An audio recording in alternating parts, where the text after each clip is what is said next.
पहला प्रश्न देखिए क्या बोला है कि ज्ञात कीजिए, कि ज्ञात करना है, और ये बहुत आसान है। देखिए इस जो ये 2 है ना, इसका पावर जो एक्सपोनेंट है या घात है, इसको काटना रहता है। ये 2 है तो इसको हम काटेंगे। अब कैसे काटेंगे, तो देखिए 64 को हम क्या लिख सकते हैं, 8 का स्क्वायर यानी 8 का घात 2, ये हो गया 64। अब ये 2 कैसे समझ में आया, 8 को 2 बार, ये भी समझ में आएगा। तो ये तो देख के ही पता चल रहा है। और ये 2 क्यों लिखना जरूरी है, ताकि ये 2 कट सके। अब देखिए इस सब का घात कितना है, 1/2। देखिए 64 की जगह पे 8 का स्क्वायर 2 लिख दिए, और इस सब का 1/2 है। तो अब क्या होगा, इससे ये 2 कट गया। यही करना होता है हर बारी। आपको क्या करना होगा, इस 5 को काटना पड़ेगा, इस प्रश्न में इस 3 को काटना पड़ेगा, ठीक है, तभी उत्तर आएगा। और यहाँ पे 8 का घात 1 हो गया, बच गया। तो 8 का घात 1 का मतलब क्या होता है, 8। तो इस तरीके से ये बन गया, इसका उत्तर हो गया 8। अब इसी तरह से इसको देखिए, तो आपको पता लगाना पड़ेगा। जैसे यहाँ पे तो सीधा पता चल गया कि 8 को 2 बार गुना करेंगे, 8 × 8 तो 64 हो जाएगा।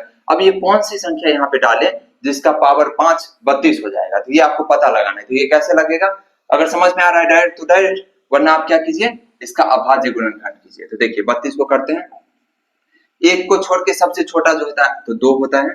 तो 2 से लगाएंगे 16, 2 से लगाएंगे 8, 2 से लगाएंगे 4, 2 से लगाएंगे 2, 2 से लगाएंगे 1, हो गया ना। अब देखिए 1 2 3 4 5 यानी 2 का घात 5, तो हो गया, काम बन गया। 5 से 5 कट जाएगा, तो 2 का घात 5 लिख दिए, ठीक है।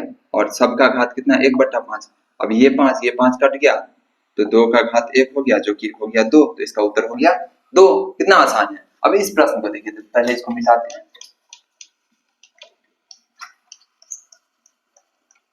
अब देखिए 125 लिए मैं बता देता हूँ डायरेक्टली 5 का होगा, वरना आप कर सकते हैं इस तरीके से, ठीक है।